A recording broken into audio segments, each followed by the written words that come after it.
여러분, 1997년 위기라. 여러분도 잘 아시는 IMF 외환위기입니다. 시작은 미국에서 금리 인상이 되면서 멕시코가 가장 먼저 1994년에 위기를 맞았습니다. 데킬라 위기라고 해서요. 그 이후에도 미국의 금리 인상은 멈추지 않았거든요. 그래서 동남아시아 쪽으로 이게 발길을 틉니다. 그리고 태국의 위기가 오죠. 뒤이어서 인도네시아의 위기가 옵니다. 그리고 한 걸음 더 나아가서 필리핀의 위기까지 옵니다. 그리고는 1997년 11월에 대한민국에도 위기가 옵니다. 그렇게 시간이 꽤 걸렸지만 미국의 금리 인상 때문에 결국 대한민국의 IMF 외환 위기를 가져왔던 거죠. 자, 그런데 요즘 말입니다. 이 남아시아의 위기를 굉장히 심도 있게 지금 바라보고 있습니다. 자, 여러분도 알다시피 남아시아의 최대 국가라고 하면 인도겠지만 인도 옆에 붙어 있는 스리랑카가 국가 부도가 났잖아요. 이번에는요, 방글라데시가 IMF 구제금융을 신청을 했습니다. 이것은 어째 보면 말입니다. 남아시아의 위기가 지금 확장돼 가는 모습, 그런 모습이에요. 보시는 것처럼 구제금융 요청액은요 45억 달러였습니다. 우리 돈으로 따지면 한 6조 정도 됩니다. 형식은 차관 형식입니다. 여러분, 사실 방글라데시가요 중국에서 밀려난 기업들이 말입니다. 방글라데시로 굉장히 많이 몰려갔어요. 방글라데시의 저임금이나 또 방글라데시의 어떤 생산성을 따라잡겠다면서 중국을 대신해서 방글라데시에 투자를 많이 했었거든요. 그래서 방글라데시는요 실제 의류 있잖아요. 옷 수출이 갑자기 많이 엄청나게 늘어나기 시작합니다.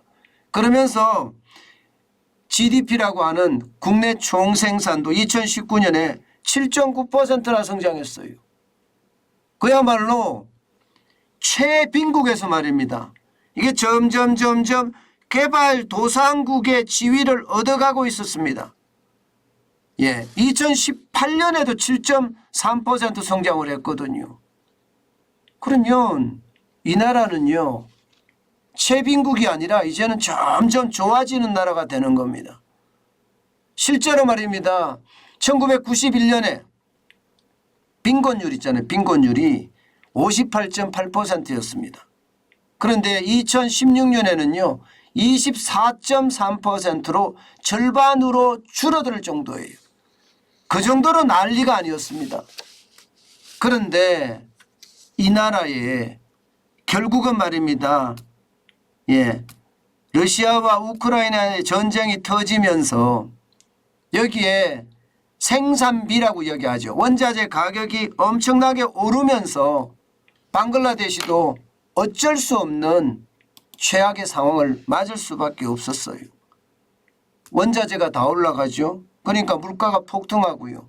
물가가 폭등하니까 방글라데시의 화폐인 타카화가 그야말로 쭉쭉 빠졌죠. 3개월 사이에 달러 대비해 보면 20% 하락했을 정도로 난리가 아닙니다. 게다가 경상수지 적자 규모가 172억 달러입니다. 이 정도면 사상 최고치입니다. 그러니까 이대로 가다가는 전체 쉽게 말하면 디폴트 국가 부도의 국가가 될 수 있다는 그런 어떤 최악의 상황이 연출이 된 거죠.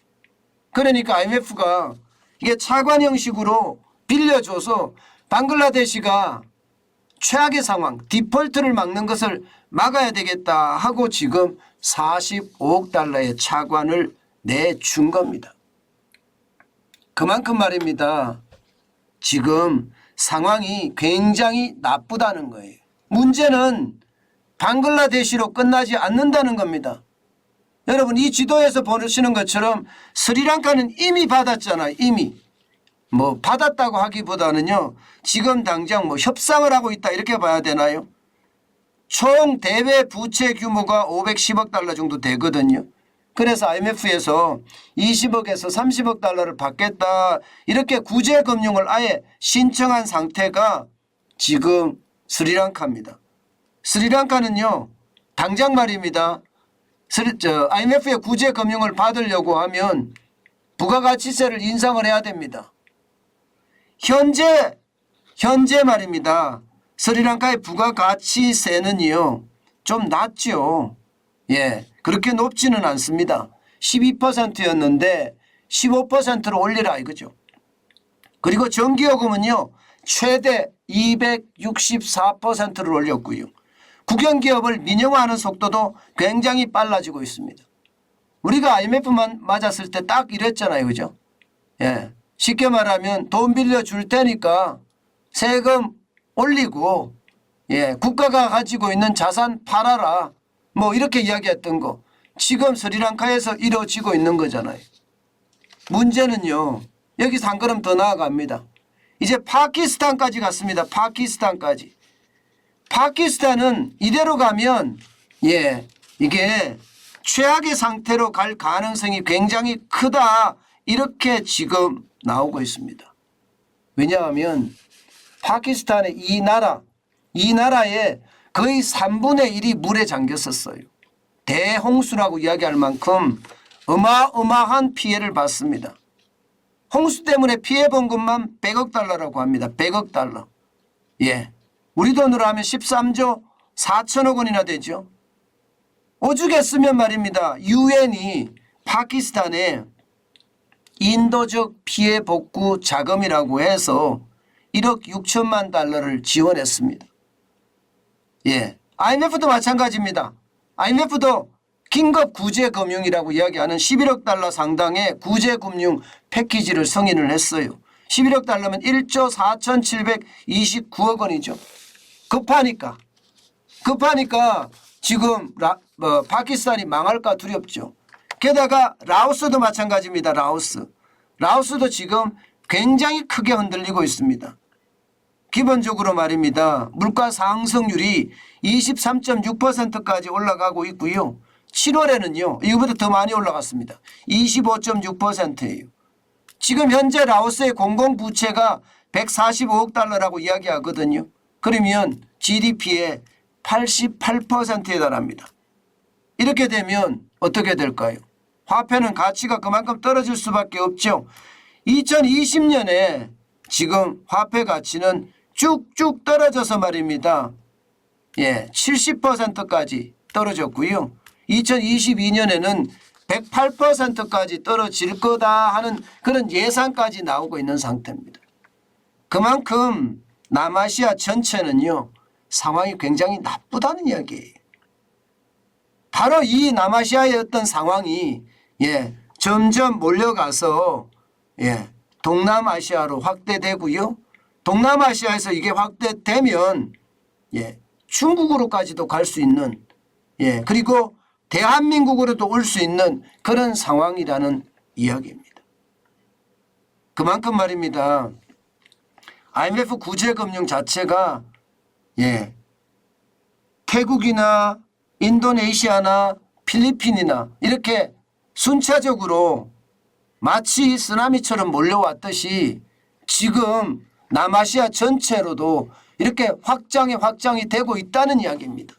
스리랑카에서 파키스탄, 방글라데시, 라오스로 말입니다. 그리고 이게 중국으로까지 확장이 되면 그 상황은 점점 심각해진다는 이야기가 나오는 거예요. 여러분, 미국의 기준금리를 굉장히 빠른 속도로 올리잖아요. 이 빠른 속도로 올리는 자체가 결국은 말입니다. 남아시아의 많은 국가들의 위기가 되고 나아가서는 예, 동남아시아의 국가들 그리고 좀 더 나아가서는 중국의 그 불이 옮겨 붙었을 때는 사실 감당하기가 어렵다 이런 얘기도 나옵니다. 그러면 대한민국은 중국의 전체 수출물에 홍콩을 통해서 들어가는 것까지 합치면 30%입니다. 그렇게 따진다면 여러분 최악의 상황이 올 수도 있다 이렇게 예측할 수가 있습니다. 실제로 말입니다. 카란다즈 파키스탄이라는 비영리 경제단체입니다. 이 단체에서 예측하기를 말입니다. 1997년 동남아시아 위기 때와 분위기가 매우 흡사하다 이렇게까지 이미 이야기를 하고 있습니다. 이게 금융 컨설팅 업체이면서 말입니다. 나름대로는 파키스탄의 싱크탱크라고 할 수 있거든요. 그런 나라에서 그런 나라의 싱크탱크들이 파키스탄의 싱크탱크들이 이렇게 이야기한다는 것은 결국 지금 심각한 양산으로 갈 수 있다는 이야기예요. 정확하게 덧붙이기를 말입니다. 남아시아의 국가들은 지난 10년 동안 저비용으로 달러를 끌어다 썼다. 그리고 성대한 파티를 즐겼다. 그런데 금리가 올라가니까 이 파티가 이제 수도팔 모양이고 자칫 잘못하면 전체 경제에도 충격을 준다. 이런 이야기를 하고 있습니다. 심지어 말입니다. 월스트리트 저널에서도요. 신흥국들의 외환 보유액이 글로벌 금융위기 때인 2008년 이후로 가장 빠르게 줄어들고 있다 이거예요. 그러면서 세계에서 가장 취약한 경제권 남아시아를 말합니다. 디폴트 위험이 커지고 있다. 이렇게 이야기를 하고 있습니다. 문제는 확장이죠. 확장이 안 됐으면 좋겠다. 우리는 당연히 그렇게 생각을 하지만 글쎄요. 지금 중국이 오죽했으면 계속 사실상의 기준금리를 내릴까요? 중국에는 우리가 모르는 그들은 제대로 된 통계를 발표하지 않으니까 우리가 모르는 위기가 지금 현재 와 있다 이렇게도 이야기를 하거든요. 만약에 이렇게 됐을 때 중국의 위기는 결국 말입니다. 대한민국의 위기로도 갈 수 있다는 것 우리가 조금은 기억하면서 우리가 경제활동을 해야 합니다. 이게 태국이나 인도네시아나 혹은 필리핀이 위기를 겪었듯이 지금 남아시아가 위기를 겪고 있거든요. 이것이 동남아시아로 확장되고 급기야는 중국으로까지 간다면 그 위기의 어떤 형태는 IMF 구제금융, IMF 외환위기보다 더 지독한 위기도 올 수 있다는 그런 예측을 할 수가 있습니다. 여러분 미리 준비해서 손해볼 거 없습니다. 저는 여러분에게 자꾸 말씀드리는 이유가 작은 단서만 있더라도 저는 그 단서가 과거에 어떻게 되어 왔고 현재 어떤 영향을 미치고 있으며 앞으로 어떤 영향을 미칠 거다 제가 이렇게 분석을 하잖아요. 지금 남아시아의 위기는요.